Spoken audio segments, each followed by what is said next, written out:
Good morning. Welcome to everybody. This is the PEG Access Advisory Committee meeting. I'm the chair, Carlin Reed, and what I'd like to do to start off is to do a roll call. So when I say your name, please let me know if you're present or here. Vince Carlson. Here. Ruth Lauer. Here. Scott Hopkinson. Here. Court Booth. Here. Carlin Reed, myself. And also with us today are Matt Johnson from the Select Board. Matt. Hello. I don't have to actually declare myself present because I'm not part of the quorum. I know, but we'd like to know that you're here. Phil Lupsevich. And Phil, am I pronouncing your last name correctly? What is it? That's fine. It's Lupshevitz, but that's fine. It's Lupshevitz. Okay. It's not spelled and pronounced the same way. I need to go back and change it, I think, but I am present. Okay, good. He's the station manager from MMTV. All right, sounds good. And then we have a couple other members of the public present with us. Let's do the next thing, which is looking at the minutes from November 12th. Ruth has graciously prepared these, and I don't have any comments or questions about them, but I want to know if any of the other committee members. Oh, wait, do we need to have a motion to begin the meeting? No, we don't. you declare it open. Called. Right, but we did the roll call with that. Okay, taking a look at the minutes. Are there any corrections to the minutes from November 12th? I thought it was quite complete. Vincent's got something. Thank you. Vince, go ahead. I had one comment on our motion last time on the education coordinator. What page? Well, it's in the On minute page 2. on page 2. Yes, yeah, page 3.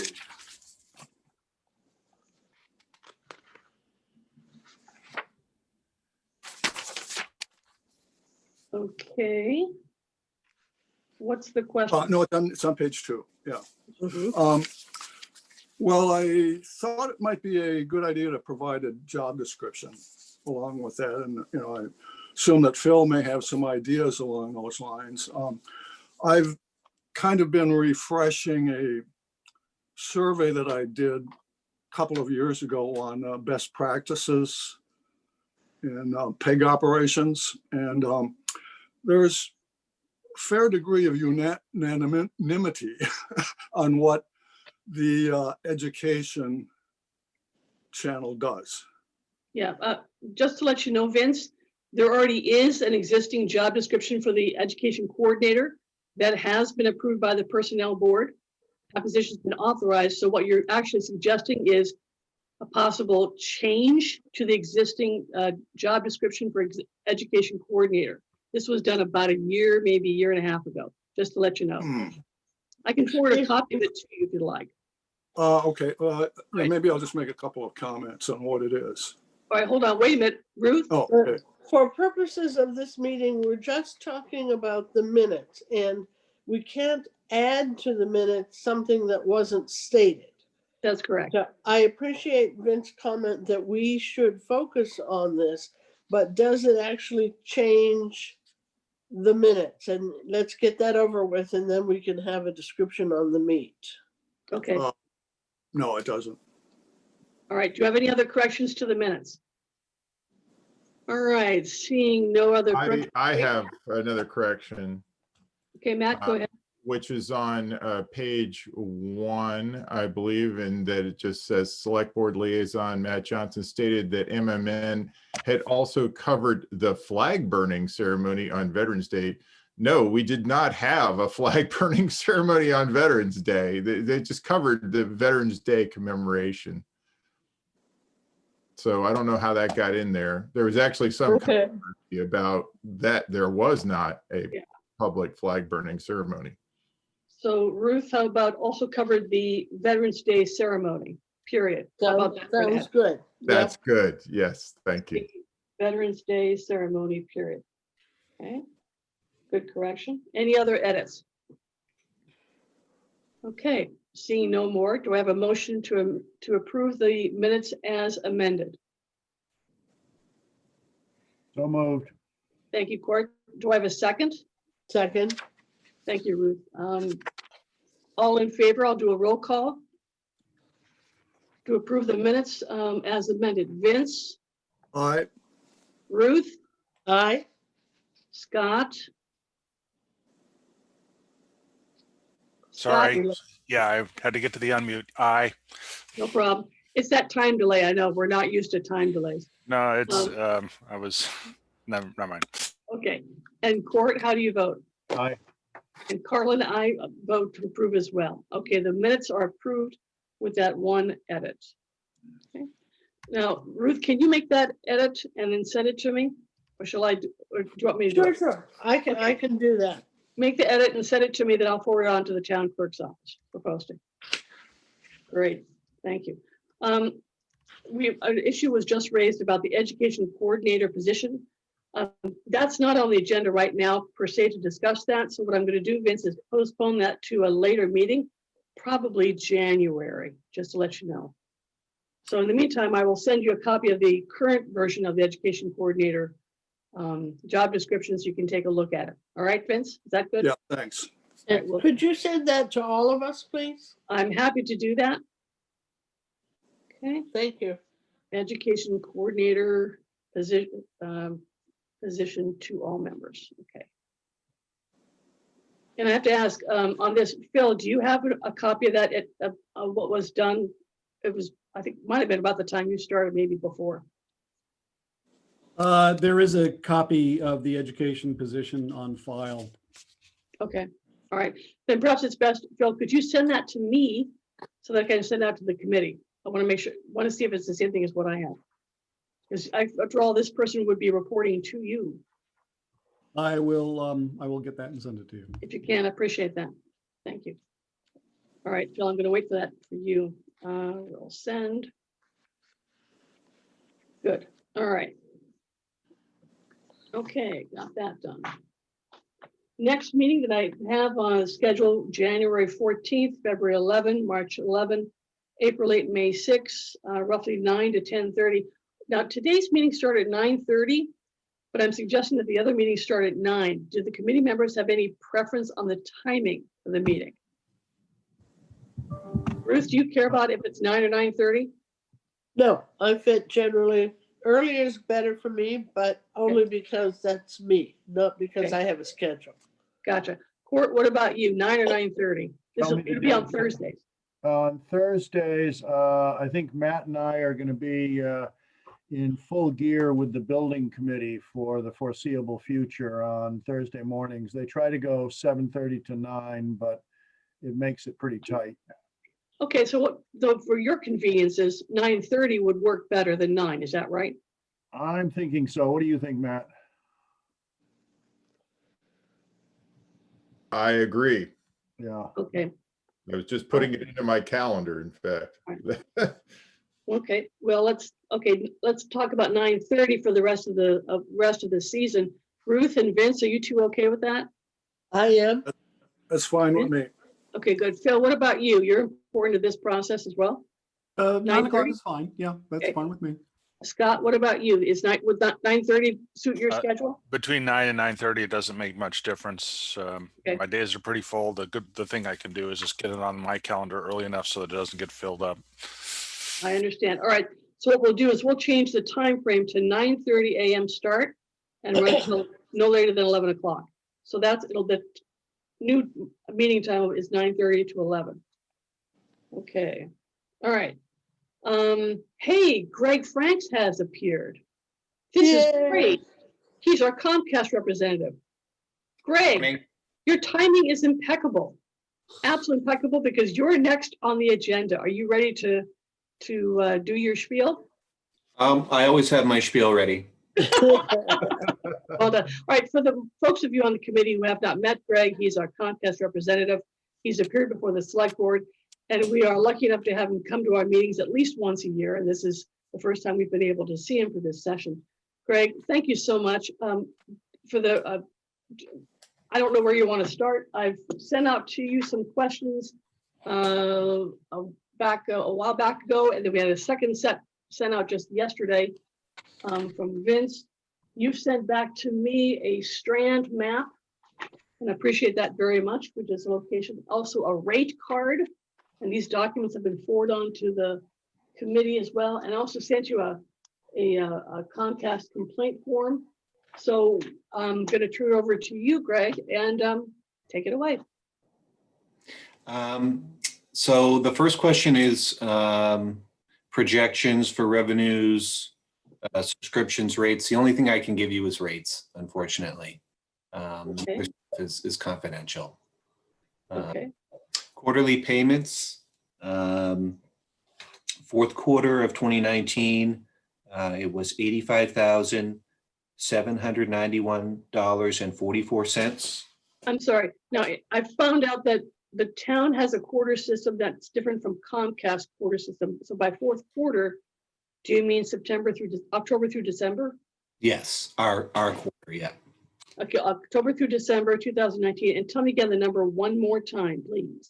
85,791.44. Got it. Okay, next. And first quarter of 2020 was 85,793.62. And that's January through March Correct. of 2020. Yeah. Great. Got it.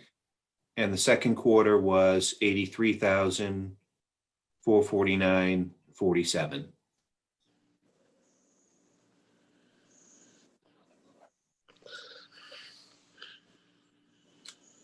Okay, I'm sorry. Could you repeat that number one more time, Greg? For the April through June. 83,449.47. Got it. Okay. All right. All right, homes. All right, great. Thanks. Yeah, I mean, if you have any questions on that, or I can I see have a statements. question for clarity, please, Greg. Yeah, This is our most recent quarterly receipts from Comcast. Am I correct that you have not given us projected revenues or rates, as that's proprietary? well, I can give you rates.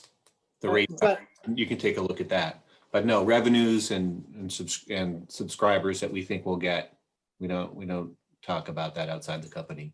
okay, so the numbers that you gave us for quarterly payments don't reflect any changes in rates.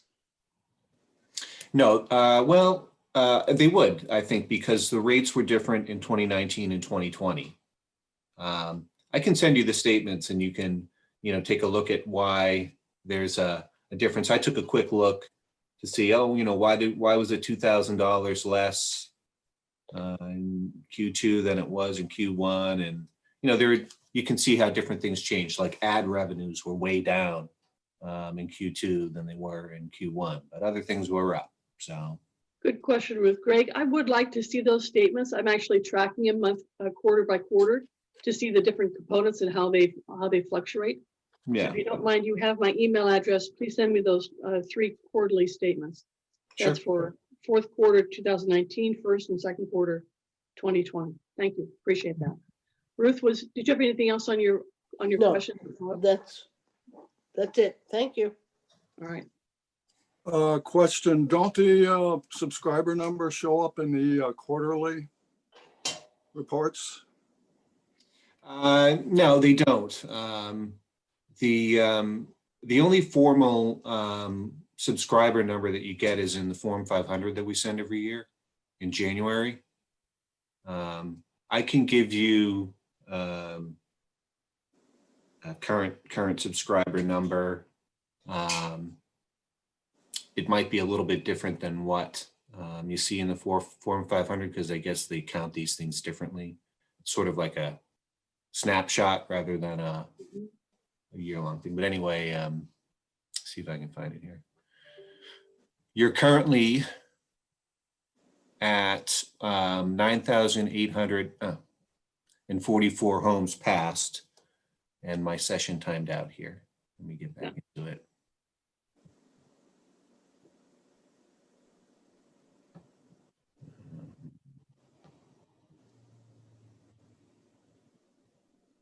This thing's so slow.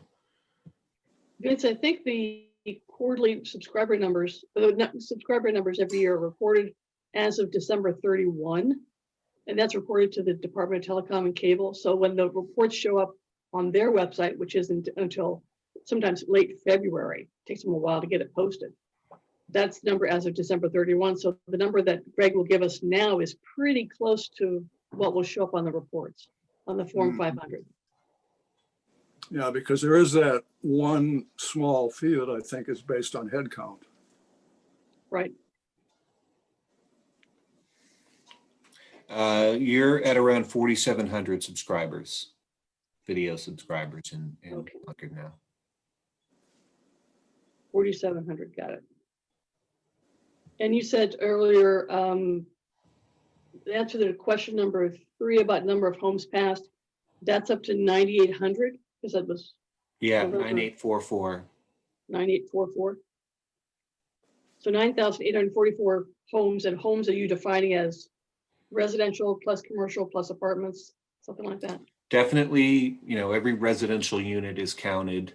I believe every commercial unit is counted just by looking at some of the other data that they put in here. I mean, commercial subs are sort of included in here. Again, number I can't give you, but Okay. it does, you know, I tried to find out that answer, and some people were like, I don't know. My boss said, yes, it's included, but not, you know, not like an industrial park.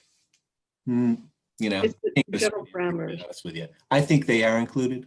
That's a pretty large number. So But that would include all Well, of the business accounts. it's about double the, well,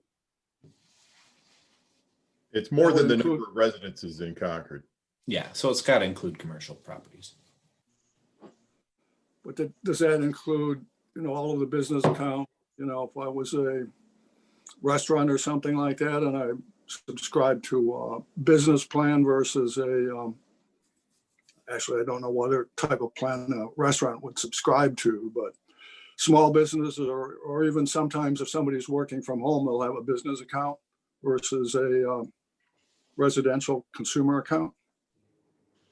Homes Pass just counts the number of addresses, Oh, okay. whether they subscribe to us or not. okay.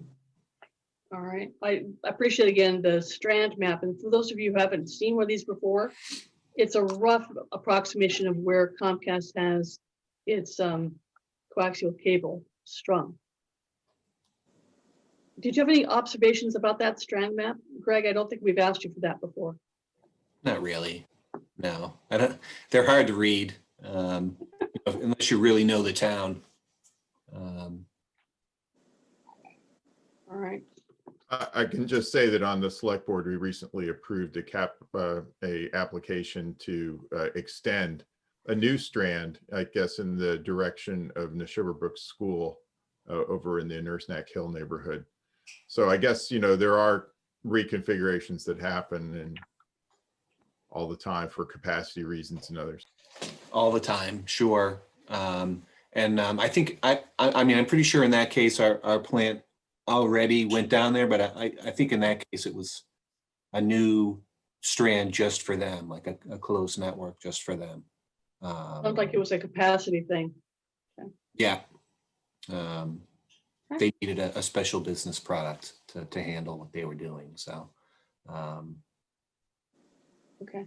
but yeah, It looks like you, we're there are very few areas of town, you know, as far as I'm familiar with a couple of areas where we don't have plant, but they're not many. and are you planning to extend the service to those few areas that don't have plant in place? There are no plans. I mean, you know, there are a couple of areas where I've heard from residents, you know, to bring the plant down their street. You know, it's not what you call a standard extension, and they would have to pay a lot of money to do it. So most of the time they see the estimate and they don't want to do it. You know, if it's not that, if it's a standard extension, we're there already. We've already done it. So those few areas are ones where the residents are going to have to kick in, and it's expensive to, especially if you have to dig. Gotcha. All right, before we move on to the next question, any other questions up to this date from the board, from the committee? Okay. Let's go on. Can you give us an update on the status of Carlisle's franchise agreement? Because we share a head end, so whatever changes happen in Carlisle may affect us, maybe, I don't know. To be honest, I have just started looking at my renewals for next year, and I haven't done anything on Carlisle yet. I just saw that it expires in October. So we're going to have to sit down soon and do something, but so far nothing has happened. I was under the impression they had selected a consultant attorney group to assist with doing their outreach for public comment, reaching out to shareholders, and they have a tentative schedule that culminates in conclusion of the franchise agreement. So, do you know who the consultant is? Let's see. I do. I can't remember the name of the top of it. I want to say it's something like Burke, the Burke Group out of California, Bus Group. Wow. Yeah, they helped in Reading and Cambridge. Okay. But Tim Goddard, the administrator for Carlisle, talked about it during the last select board meeting. So they have a schedule, and if you haven't chatted with Tim, I recommend that you talk to him about that. Okay. The last question I have on mine, then I'll go to Vincent's questions. Does Comcast offer a low energy cable TV box? Good question. So there's no special low energy box, but there is there's a setting that people should know about in the X1. If you go to device settings, there's a power saver there, and it will automatically put your box to sleep after 4 hours of inactivity. And then when you turn your TV back on, it does tell you, how much you sleep by doing that. And instead of turning off your TV, another thing you can do is say sleep now into the voice remote, and that will put your box to sleep. Got it. So it's not, that little trickle of energy that it uses to be in sort of standby mode doesn't happen. Just out of curiosity, when you do that, does that stop the broadband services? No, Oh. no, it doesn't. No, it doesn't affect Okay. DVR or anything like that. Okay, thanks. That's Great. one of the advantages of the X1 is really, there's not much in there. It's really a cloud-based system. So it's a lot less energy intensive than the old style box that we used to have. Gotcha. All right, that's it for my questions. Vince, I'm going to turn this over to you and have you guide Greg through the question that you had sent out.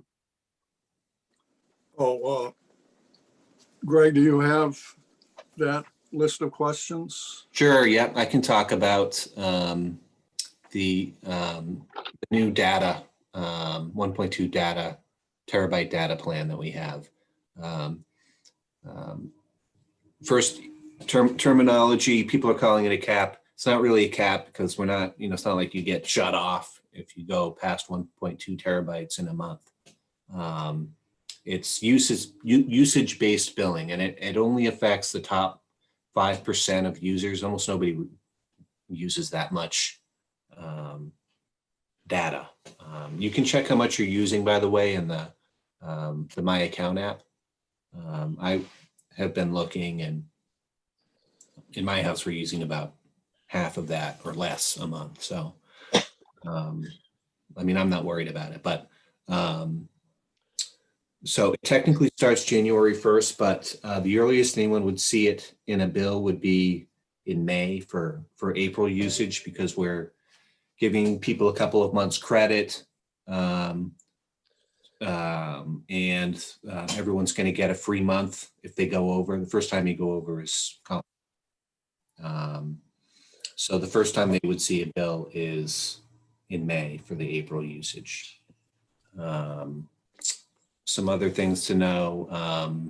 You can get unlimited data for if you lease our box for $11.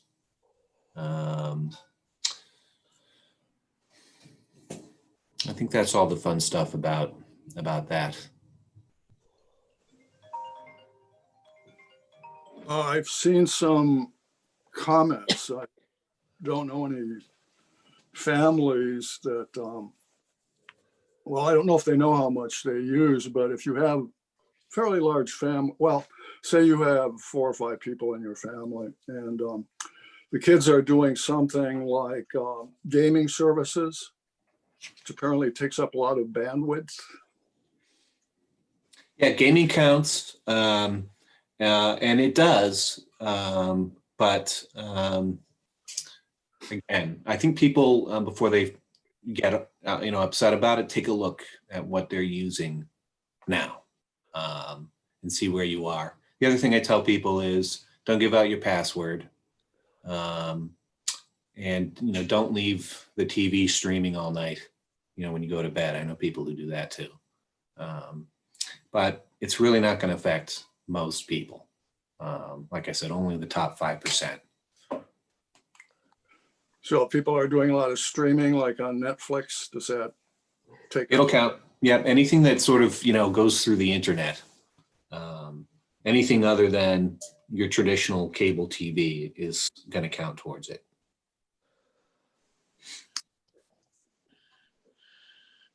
How about heavy Zoom usage? Yeah, what we're doing now is counting towards my data cap. Yeah. Mm. Well, I think particularly, in this group of people you're talking to, there's a lot of Zoom activity. I don't know how much bandwidth that takes up. Is that? I have a little sheet that I can send to Carlin about how much that activity uses on average. Yeah, all these things do you, and I'll send it. But even if you have, a couple of kids who have nothing to do but gaming all day and streaming all night, and you're working at home and Zooming all day and you're on the internet, you're probably not going to get there even close. So, it's an unfortunate sort of reality of the industry. This is actually it's new to our region, but it's not really new because there are people out there who are on our residential network doing, let's say, commercial activity, very intensive activity. And they really should be on a business plan, which is actually not subject to any usage-based billing. So I think that's a big part of the issue. It's unfortunate timing for us. I wish I kind of wish we'd done it last year or maybe wait till next year, but that's what it is. And I don't think it's going to affect a lot of people, but I'm happy to answer questions if people have questions about it. And I'll send you what information I have about, how much of these activities or how much bandwidth you're using when you're gaming or Zooming, stuff like that. Okay, that's all the questions I have on that. It's good to know about, the people affected. Okay, did you want to ask about the how many Concord residents have signed up for Internet Essentials? Yeah, I wonder if we can do be there on the pay channels. I do notice, on your reporting on COVID that you're able to provide quite a bit of viewing stats recently. And I don't know if I saw it, if it's a comment by Comcast, but I believe it's a result of the tech that's built into the X1 remote that basically you get, it's almost like button per button feedback on the remote. But in any case, we're interested in basically how many people are using the PEG channels. I can't even access that information. People ask for that all the time. I know my VP can't get that information. I don't know why it's so closely guarded, but it is. Okay, that's short and sweet. Okay, yes, yeah, then on the Internet Essentials, you know. 'Cause, Yeah, I have some good stuff to talk about on Internet Essentials. So we have it's like a sponsorship program. We call it Internet Essentials Partnership Program. And a couple good things about that is that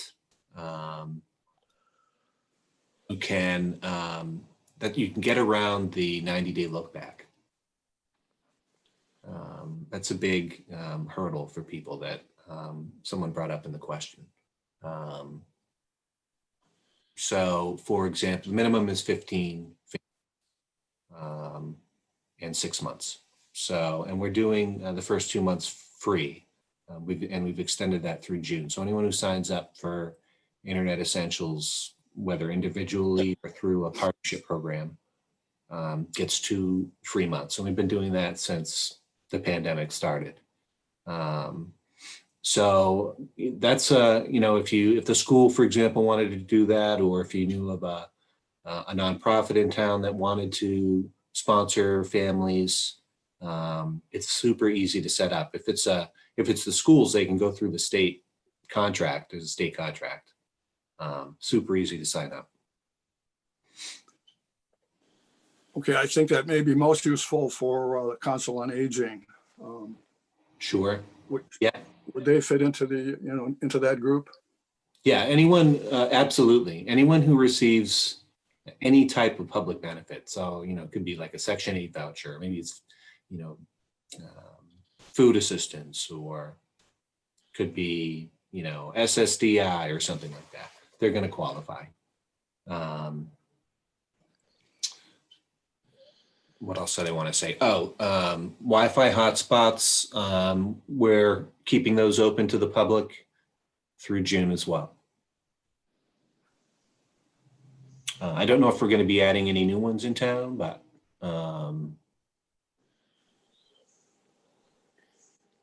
we're at least keeping them open through June. Okay, for everybody's information on the committee, and I think, Carlin, you may recall this, when we did talk to Ginger Quarles, who's the director for COA, she had done some limited promotion and a handout of flyers, but nothing really significant. And that moratorium, that 90-day period, was a real showstopper in her view.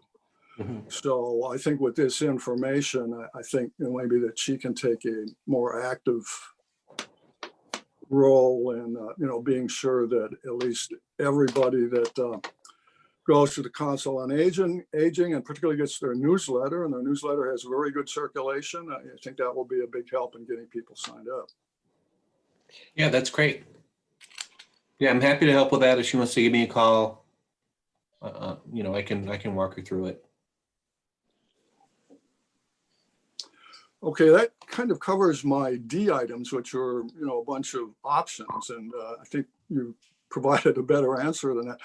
There's one thing in there that I don't really know if many people know about it, and that's this is not directly related only to Internet Essentials, or maybe not at all, but it's your mobile phone service, the Xfinity Mobile. Yeah, it's a really good deal if you have, if you're an internet customer. It's a fantastic deal. You can go now, and they have all kinds of deals now. I'm not in sales, and I'm not going to try to tell you what all the deals are, But I'm kind of kicking myself that I signed up for Xfinity Mobile a couple of years ago now because they're giving away phones and, you know, yeah, now's a great time to sign up for it. So as I understand it, Verizon is the service that you use? Yeah, that's, you know, kind of a badly kept secret that we bought Spectrum from them many years ago. And yeah, it's the Verizon network. Because Verizon has got some kind of black holes in town where you can't get service, such as over in the townhouse. All I don't know, Matt, is that still true? Or can people get their cell phone working 2 ways all the time? Well, the townhouse. There are is continued open now. discussions on trying to resolve the coverage problems. You know, there have been ongoing discussions to improve the telecommunications tower situation within the town center. So I just know that there are active discussions that are continuing. I never noticed that. I spend a lot of time in Concord. I mean, I live next door. I'm always riding my bike in Concord. I've never noticed an issue, but I'll. Oh, it's a long-standing problem. I mean, but it's okay. It's not a Comcast specific Yeah.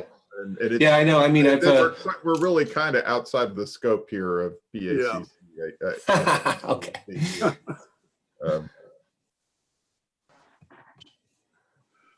Okay, I think that's all I had. I think that last one you commented on the hotspots. Yep.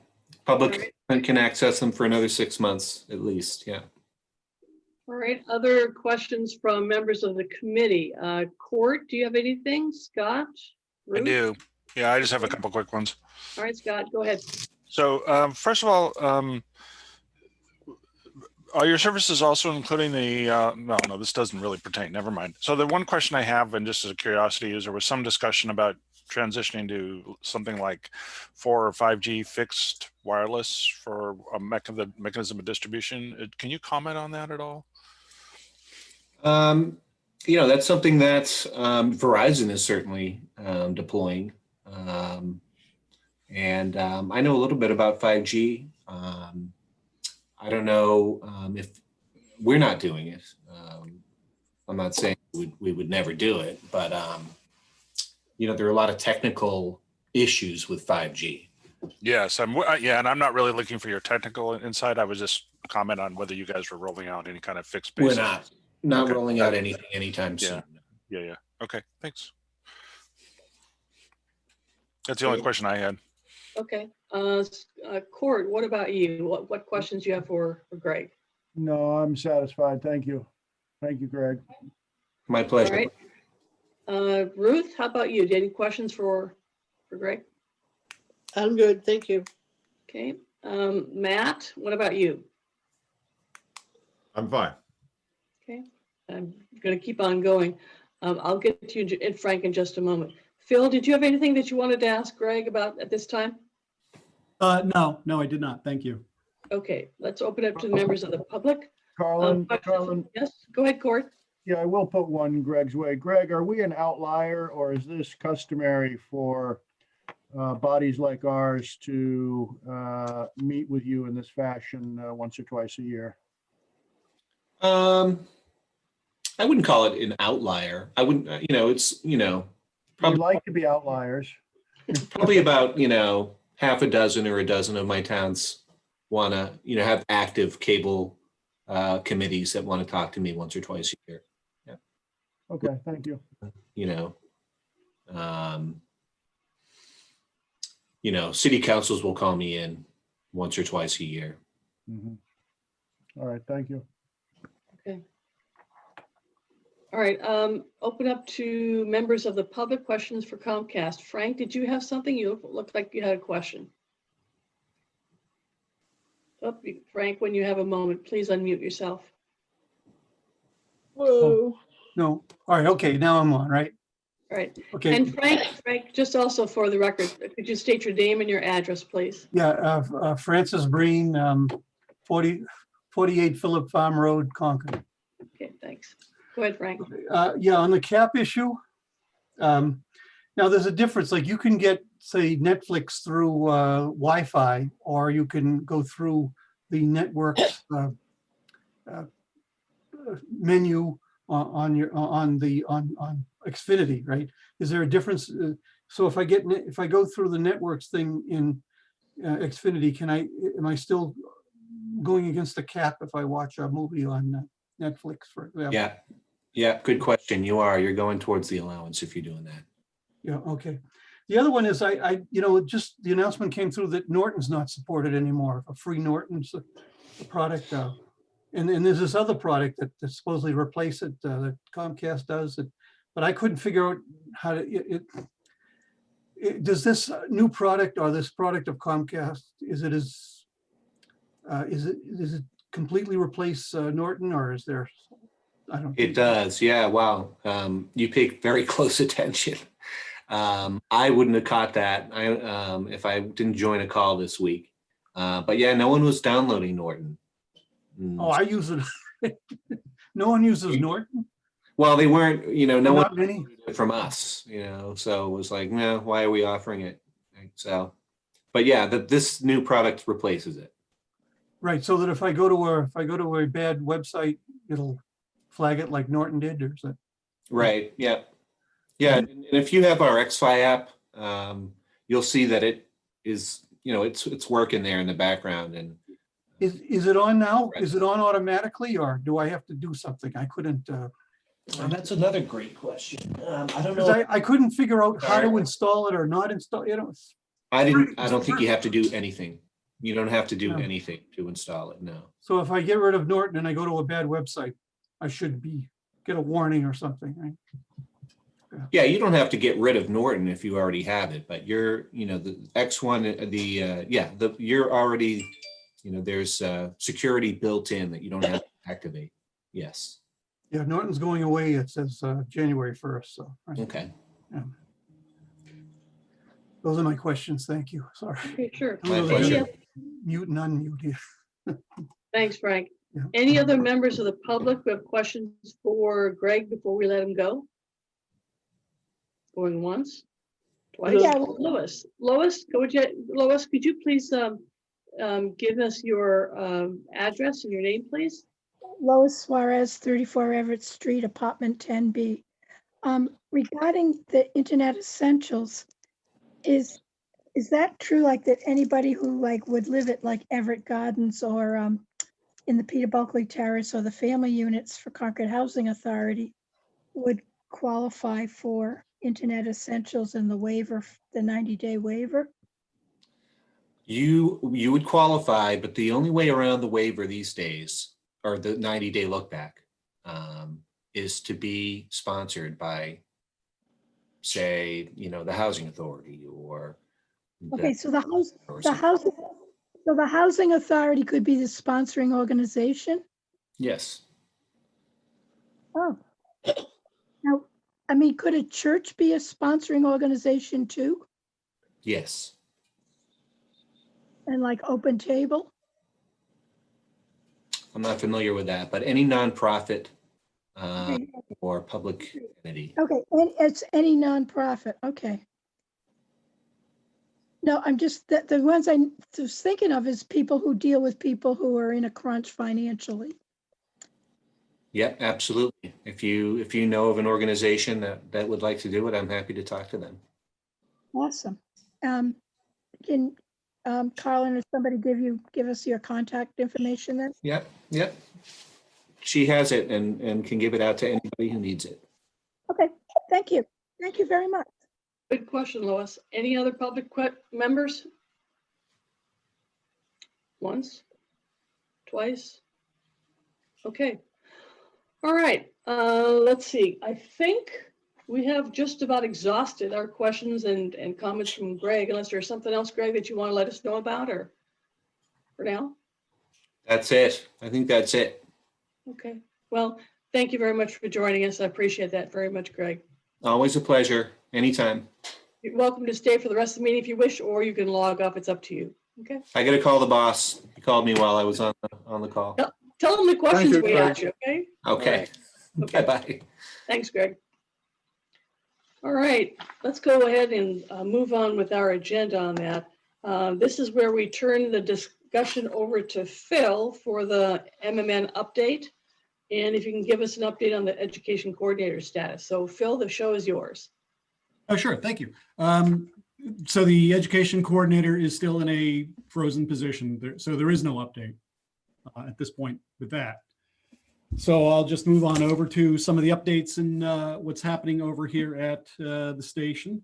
Of course, obviously with the holidays coming up, sadly, there haven't been as many events that have been taking place in the communities of Concord and Carlisle. So we've reached out and put a few things up on our community bulletin board, some trivia, as well as short lights video. I do know that the Carlisle Cheer Committee is sponsoring a holiday drive-through or drive-around. But talking with Christine Lair, she didn't want us to film it because, getting, I think, people's permission to, necessarily go around and film, the lights on their houses. She didn't let that be known initially. So she opted, asked us, even though we had talked about it, she said, not this time, if it's okay. And it's like, certainly we respect the rights of the property owners and the like. A couple other things that, of course, are taking place. We did go on over with the Concord Museum is having their 25th Christmas lighting display. So we got some footage over there, which are in the process of editing right now. So we'll have that up. The Concord players are doing a sing-along of sorts. Hopefully they will share that with us. We have asked that they would. So I'm just waiting for any kind of response on that. I think they had a particular date it was going to air. And then shortly after that, they were going to connect us to it. Emerson Hospital did have a tree lighting on December 8th. So we did actually have that, and that was actually live. And we have another event coming up in Carlisle, the Intergenerational Music Show, which will premiere on TV on the 18th and on YouTube on the 19th. So we have those things. Of course, the big things that we've been doing mostly, of course, are government meetings, select board meetings, committee meetings, etc. Just give you an idea of the number in the past 28 days. We've uploaded over 58 different videos, 47 of which are government related. So again, mostly, government function for the towns of Concord and Carlisle. And again, that's the past 28 days. So those numbers are constantly changing. So for example, I have several videos right now that still need to be uploaded. So again, always in change, over 3,500 views on these in the past month. So again, they are something that from the YouTube perspective, we can get the numbers on there.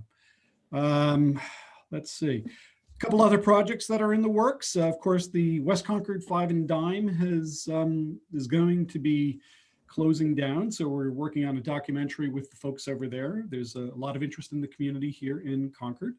Oh, I'm sorry, I thought I heard a question.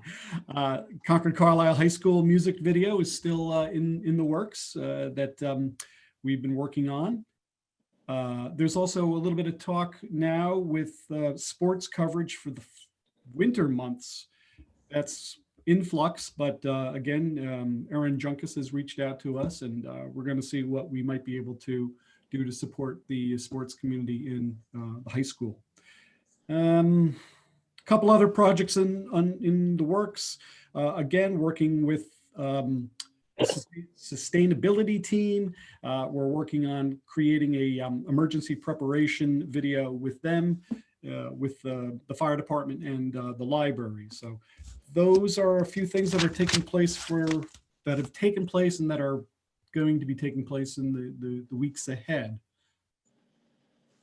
That sounds like a good wrap up on that. I have a question for you, then I'll turn over to the rest of the Absolutely.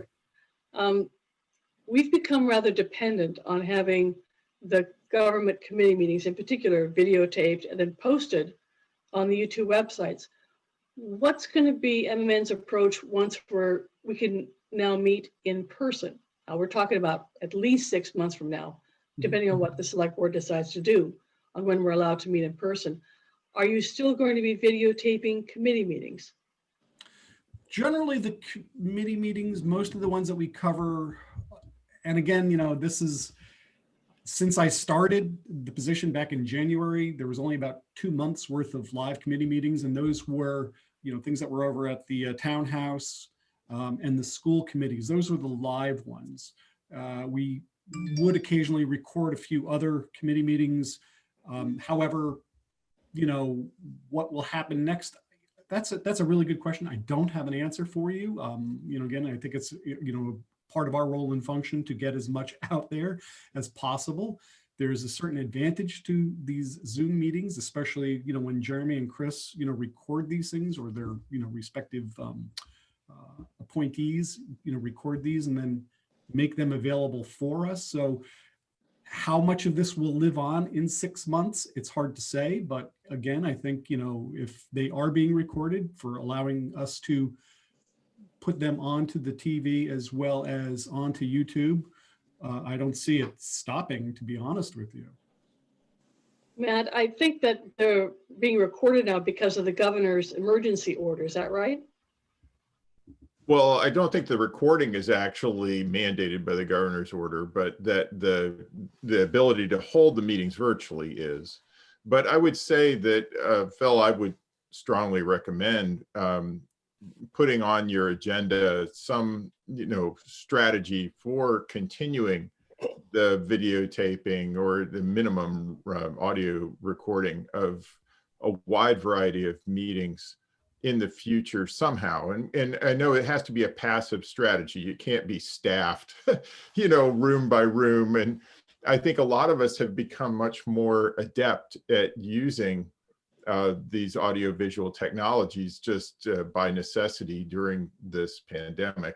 And so maybe there's a kind of a self-service way we can do it. And so it would be just, I know that it's been one of the greatest benefits, like almost accidental benefits of this time, that we actually have a much broader and deeper representation of citizen government in recorded media. And I mean, when you really take into account that for any YouTube video that you can go and get the transcript of the meeting, you can quickly search for any utterance, and really quickly come up to speed on things. It's really fantastic. And so if there's just any way to achieve that going forward, and again, without boiling the ocean in terms of the resources required, that would be great. One of the things I think that have prevented a lot of meetings from being covered is that there's only so many rooms that meetings are held in that are, that somebody would have to sign in for and block out a room, where you can, with Zoom, it seems that there could be several meetings taking place at the same time. I do wonder if we may almost have a permanent, ability to hold remote meetings, and whether it might even become a preferred approach. I think there'd be some real losses in that, but it may happen. I can tell you that in corporate America, we're definitely not going back to what the old world. I can tell you that from daily experience, even before the pandemic. I've worked out of my house for 10 years. Yeah, it used to be the exception. I don't think that's going to be the case. But anyway, go ahead. I think for a few public bodies, Matt, we might even be talking about a hybrid between sitting in a room, a few of us, and having our Zoom broadcast simultaneously. That's right. Have your laptop in front of you on the desk with the camera going. Yeah. Why are we putting technicians to work when it's now completely unnecessary? Possible to self-serve. Exactly. Yeah, one thing I would say we've noted observing our user community is we have a number of users that are not tech savvy. So for example, YouTube viewing of all of our meetings and all the town meetings and all the other content that comes from Minuteman Network. For most of us, that would be the only way to consider it. But there are certain people that They want to look at it on the cable. They want to be able to see the scrolling schedule that comes with the cable view of the world. And they're just kind of old school, you know, they may even buy TV guides still, you know, I'm just saying. Yeah, but it has to be recorded in order for that to happen, right? So, I mean, you're saying No, I'm saying that, but I'm saying that it may be that once we're past the COVID thing, there may be people that still want to attend a meeting because that's the way that they're comfortable. Yeah. No, and I think that the hybrid approach that Court suggested is really the that makes perfect ideal. sense. Sure, I agree. No, absolutely. And, you know, again, I'd be remiss not to mention Jeremy and Chris, you know, having a lot to do with, they do a lot of the background work for us. So, you know, I think that's also another work group that has not been considered, but, you know, now needs to be considered and brought into the conversation. Well, my experience is the same in terms of remote work a couple of days a week now. I'm not on Zoom so much in terms of the need for face-to-face, but the company that I work with has gone almost completely cloud-based in terms of using software as a service. So their accounting software now and their customer relations software, which is Salesforce, is all up in the cloud. So people don't need to be in the office for one thing. And on the occasions where there does need to be face-to-face, yeah, it's going to be Zoom forever, basically, at this point. I would also like to add that it makes minute taking a whole lot easier when you can go back and see what was said, and to be able to watch other committees at your leisure, not necessarily having to drive there. Well, I wanted to have that part of the discussion, Phil, so you got a sense of our perspective on how valuable you and your folks are. Well, I appreciate that. Thank you very much. And I will certainly pass that on. You know, one of the things that I've noticed again about the transcript portion, it does, some of the videos, I think, especially if they're longer, they take a little bit longer to catch up, for lack of a better term. Yeah, it's like a day or so. Yeah. But it seems to be a feature that, you know, again, people in different departments have reached out and said they really appreciate it. It's like, well, I'd like to take the credit for that, but that's actually a function. And of course, I think it's surprisingly good too. Yeah, and I think that's it's not the official transcript, but it helps when, you know, a department head or somebody is trying to, you know, recall something. So it's definitely been a big plus for sure. Okay, now I'm going to reveal my ignorance. How do you do it? How do you get to the transcript? There's a little ... at the bottom right corner of the video. And if you click on that, you'll see after about a few hours, an option that says open transcript, and then it will pull the transcript up to the right of the video. And then you can just go into your browser search and just say find and pick keywords, and it will take you to the point in the transcript and in the video where that topic is being discussed. Nice. Thank you, man. It's like a miracle. Another By the added way, feature. there's a similar feature on YouTube, which was quite primitive for a long time, but it gets better almost monthly. And if you turn on the captioning on YouTube, and basically everything that Phil posts on YouTube can be turned on in this fashion. When you turn on the captioning, you'll see the captioning on screen, and this is being automatically converted from speech to text automatically, you know. So this is Google's magic technology to do this, and Amazon has now got something similar. But there again is a kind of a little button there, and you can hit that, and it will show you the text transcript taking place at the same time that the captions are going on the screen. That can be copied off at this point, and it still is not automated to the extent that can automatically be used. But there are some third-party programs that can do that at this point. So it is almost at the stage, and if anybody was willing to pay a little bit of money to go through the existing programs now, it can be done even today and create a complete text transcript, for instance, of this meeting that we're on right now. Sounds good. Another help. Thank you. All right, let's do a quick time check. It's about 10:30. we have another 30 minutes at the most, because I want to finish this up by 11 o'clock. At this point, I'm going to ask if the committee members have any other questions for Phil. We're set. Court? Yeah, you want a silly one for the holidays, Phil? Go right ahead.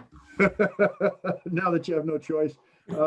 So just to humor us all, back in the early days when Comcast ran the studio directly, before CCTV came in and left, before the town came in and started to do the masterful job you're doing now, Comcast would actually take, Frank's laughing already, would take at least 2 weeks off and put a videotape, an old videotape of a Yule log on Channel 8 and just go home for 2 weeks. So I don't know if you're going to bring back the Yule log, but if you do it, just don't do it for 2 weeks. I'll look into it and see what I can find. You can put Court's name underneath the Yule log. Okay, Ruth, did you have any questions for Phil? I did. And I don't mean this to put Phil on the spot or Matt on the spot, but if the education coordinator issue has not changed, what can we as a committee do to change it?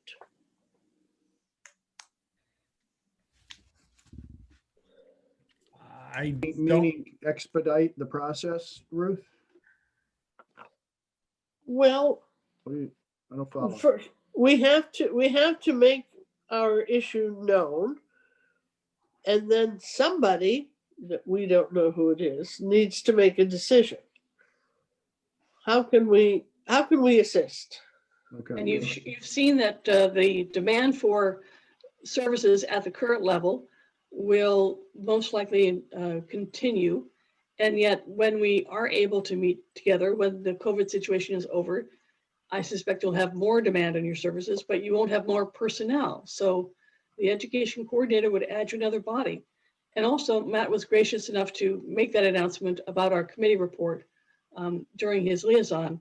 So that's been expressed, reporting out from our committee. What more do you need?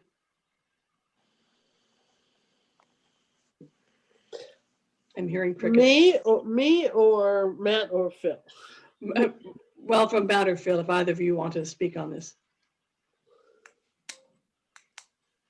Not. Okay, I would And say, the way I look at it is Yeah. that I've expressed what the committee's desire is, and in fact the urgency of it, that also the support of the superintendent.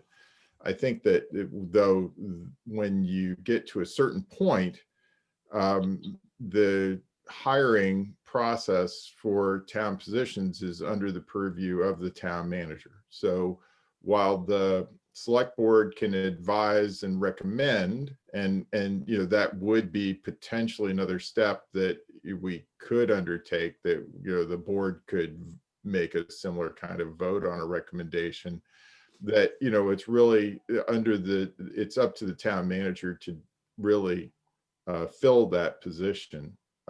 So I think that and I would say I'm not sure that the select board would necessarily feel like they needed to put their hand on the scale in this case, just because the degree of budgetary uncertainty, not in this year, but in the subsequent years.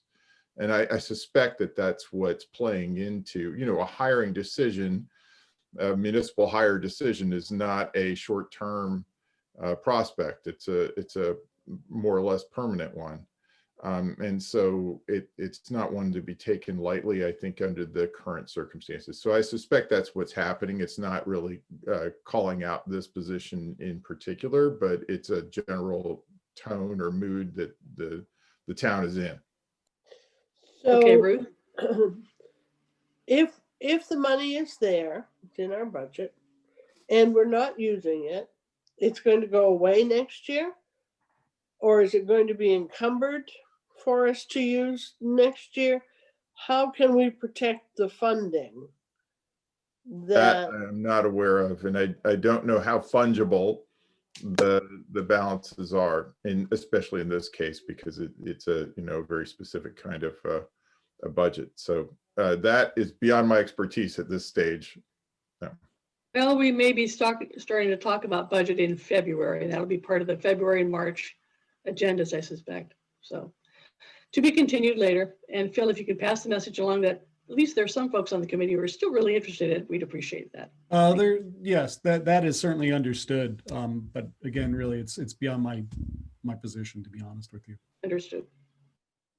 Okay, thanks for bringing that up, Ruth. Any other questions for Phil? All right. oh, wait a minute. I Okay, see it, Frank. Frank, go ahead. Yeah, well, you know, you said that you're going to film some musical things, some singing and Christmas carols and the like. And always when you do that, they're going to sing copyrighted material. And I wonder what the policy what this administration is on, you know, recording copyrighted music. And you know, I would suggest that you shouldn't put it on the internet because you can be caught that way. If you just put it on the television station, that might be. But at any rate, I was wondering what the current policy on, because I used to film things and send them in, and they were rejected because there was a you know, popular song in there. So that was my question. What's the current policy? Right. No, understood. Usually, of course, a lot of holiday music may not be in the copyright, you know, it may have actually passed that. That said, it usually falls to the person who's performing it to get to the rights. If it's actually on YouTube, believe it or not, because as we are a nonprofit, when we put something up, there's usually a copyright disclaimer that, I mean, it picks it up right away. You know, just as soon as it's loaded, it's remarkable how fast it is. Yeah. But because we're not monetized, we can actually air things on YouTube in a pretty safe manner where we're not going to have the copyright holder come back on us, you know, because we are not making money off of what we're showing. If it's a monetized YouTube page, it's a different story altogether. Well, actually, you are making money. So you're getting a salary, you know, so essentially someone's making, but you know, actually, you know, Tamara there, she said she had gone to some kind of conference where they discussed this issue, and she wouldn't play anything that had, you know, like if it has, you know, most, you know, many songs are copyrighted. So that's, well, it doesn't really matter, I guess. I like you to play the songs, even if they're copyrighted. Thanks for the comment, Frank. Appreciate that. Okay. Any other public questions for Phil? Otherwise, I think we're about done with Phil for the moment. Phil, thank you very much for your update. I appreciate it. Thank you. Pleasure. Thank you very much for having me. And again, you're welcome to stick around as well. Okay. We've got about 20 minutes left. I'd like to move on to our annual town report. Now, Matt, we haven't heard anything about this from the select board, reminding folks the committees have to file an annual report every year, but I've prepared one, a draft one, circulated around for the committee's consideration. This is the Pax Annual Report, which has, in its essence, the recommendation that we've made to MMN regarding programming on what's P, E, and G, public education government. I'm hoping you've all had a chance to look at that. What I'd like to do, this is the same thing we've done the last couple of years, is get your approval, get your comments, however you want to do it. It's with some committees, the chair just writes it up and sends it and doesn't even send it to the committee. With other committees in our past, we've actually voted on, okay, is this our proper report? The thing is, this report is supposed to be in by December 31st. So that's the first piece. Second piece is, I want to take a picture of you guys to include with the report a screenshot of this Zoom call. So when I give you this sign, I'm going to say, all right, I'm going to start working. I'm going to take a screenshot, a snip of the screen. Unless Jeremy has a better way of doing it, I don't know how you're going to get pictures of committee members otherwise. So those I have absolutely no better way of doing it. All right, well, then we'll have to try the snip and see how that works. But let's first go back to the report. Does anybody have any questions or concerns about the report? The format is the same we've used for the last 2 years. The new part is the PAC recommendations to MMN on programming guidelines. And we take just one question because that's all that we've answered is what's PE or G? This is revised from the previous discussion. to say that it should keep the programs in the current category, classify similar programs going forward. MMN has the discretion to broadcast and categorize its programming as public education in general. MMN should try to fill all 3 cable TV channels, channels 8, 99, 99, with programming. If a specific program or situation of concern arises, MMN should refer that question to the PAC for review and advice. So it basically, Phil, it's up to you.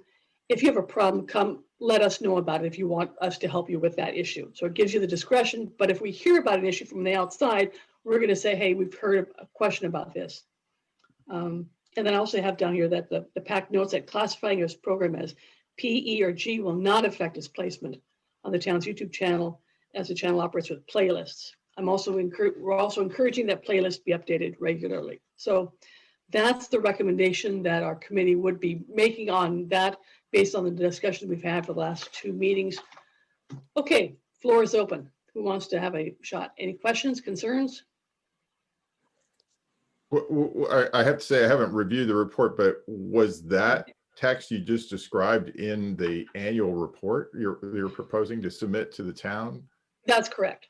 That's correct. Because I mean, I would have imagined that, you know, in your annual report to the town, you'd say during this year, the committee discussed this, that, and the other, but you wouldn't get into the, you know, chapter and verse of what the recommendations were and so forth, you know? Well, I if you look at the previous reports, Matt, you'll see what we've done. And in this particular report, it does give a 1-paragraph summary of what we've covered from January 1st to the end of the report for this year. So that part is in there. It's about a paragraph long. And the rest of it is statement of the purpose plus the actual pay guide, what we did for this recommendation. Yeah. Okay. I mean, it just seems unusual. Yeah. Right. No, I would move approval of the report in the draft form and authorize the chair to transmit it to whoever is doing the report this year. And then that's the end of my motion. And then I have a word or two to say in discussion if my motion gets seconded. Okay, is there a second? I second in order to ask a question. I'm trying to call this report up again. Can you remind me what date it went out, Carlin? Sure. Let me popping up. see. I apologize. It's not No, popping up. that's fine. It says 12/7/20 draft, so that might be a clue. Thank you. Okay. Let's see. I sent it on 12/8. And I can pull it up online I if you got want it. to see it. Yeah. You got it? Okay, got it. Good. Okay. Okay, so we have a second discussion. Ruth, you had a question about it?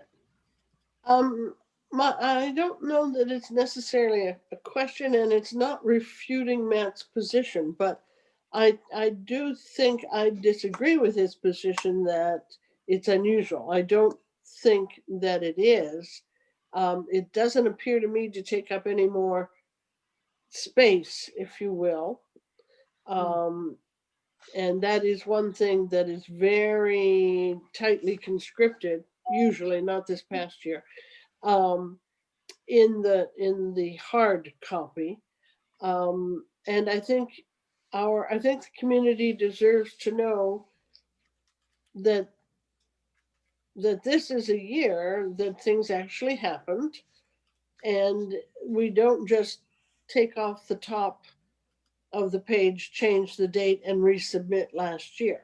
It's a different story, and just because it's an ongoing story. That's a good point. Matt, for your information, this is done in the format that Aaron Stevens has prescribed for annual town reports in terms of size of font, margins, all that sort of stuff. So I've used that same format, and it's just a page and a half. She wants us to keep it to 2 pages maximum for these reports. So I hope that helps a little bit. Matt? Yeah, I guess I'm just used to, you know, coming from the planning board, you know, we have this whole list of stuff we covered in the year, and we just give the top line on each. We might say, yeah, we recommended approval of a, you know, planned residential development, you know, but we don't go into like, well, the drainage was this, and, you know, the Fair the enough, yeah. was whatever, it just struck me as more detail on about the recommendation rather than the conclusion. So again, if you've done this before, I don't have a lot of context and you have the space, so I guess you could use it. It's just that it doesn't seem to me to be at the same level of content, at least is what I'm familiar with seeing. Okay, thank you. Fair. Anybody else have a comment? Carlin?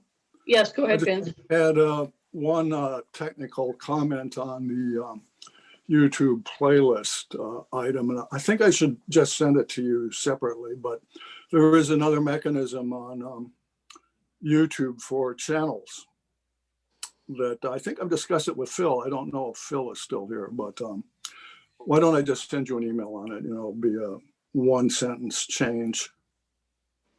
And that'll be a one sentence change to the report. It will change where it says the use of playlists on YouTube. Oh, I see. Okay. Can you give me just a rough idea what it's going to be? Yes, yeah. There's a tab when you're looking at YouTube, and on the top of the screen it says channels. Okay. So if you click that, then you'll see currently that there's nothing there now except I think there's a channel for Newbury Court, surprisingly. It's either Newbury Court or Carlisle. But anyway, there's no reason why that can't also be PEG, so there can be a separate channel for each of the main classifications. So now I'm looking at the wording that we have here. It says PEG will not affect its placement on the town's YouTube channel, as the YouTube channel operates with playlists, not pay categories. Right. Okay, so I'm looking for some actual wording. Let's do it now because I'd like to get the committee's vote on this so I can get it finalized. Oh, okay. So playlists or channels. got it. Okay, that works. And that's all it's needed. So I would add the words or channels. So it reads, placement on the town's YouTube channel as the YouTube channel operates with playlists or channels, comma, not paid categories, period, right? Yes. Okay. Any other comments? All right, I'm going to note that there is a blank line at the very end that talks about the web page for the PAC 2020 to 21 goals. I'll fill that in if we finalize the goals, which we may or may not. If not, I'm going to go, I'll revert back to the 2019 web page, which we have. Okay. All right. I'm going to call for a vote. Can I have a motion? I have a motion and a second. Let's do a roll call vote. This is for approving the Pac report. And Vince, how do you vote? Aye. Okay, Ruth, Aye. Scott, Aye. And just quick note, I'm going to have to jump off right at 11. good. Well, we've got to get your picture first. Court has left the building. No, Court's not there. Carlin votes aye. All right, that's a majority. That's fine. That's a quorum. All right, so we're going to approve that annual report, and I have lost Court. I wanted to take a photograph of him. All right. Well, let's see what we can do. As soon as he walks back into the room, see if we can do that. Okay. Let's briefly touch on to head over to the goals discussion. That's going to take more than 10 minutes, that's for sure. Okay, folks, I'm inclined to put the goals off till the next meeting to January and just look at that along with the discussion in January of how our committee charge should look. And perhaps those two are better lumped together. How do you feel about moving the goals to the January discussion? Vince, you had given me some information, some edits, some suggestions. I think that's more appropriately handled at the discussion about our charge in January. And then we can put the goals on at that same time. The alternative is you have a draft of the goals that I've done. It's the most recent version. We can take a look at that quickly or put it off. So put it off or take it quickly now. Ruth, what do you think?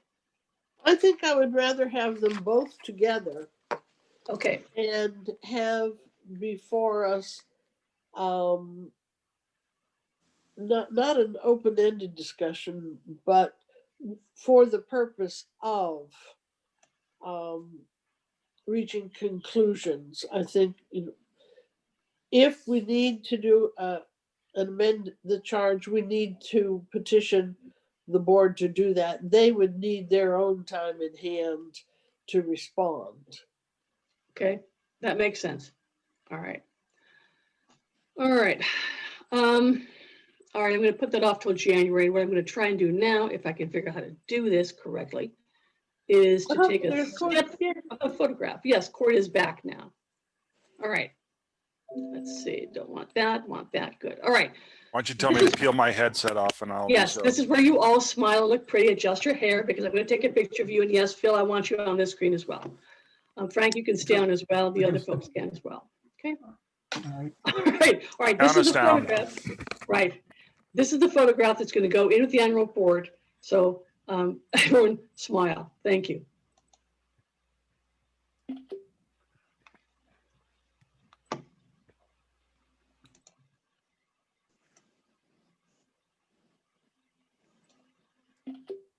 Oh, that's great. That worked. I'm Yay. stunned. Okay, good job, guys.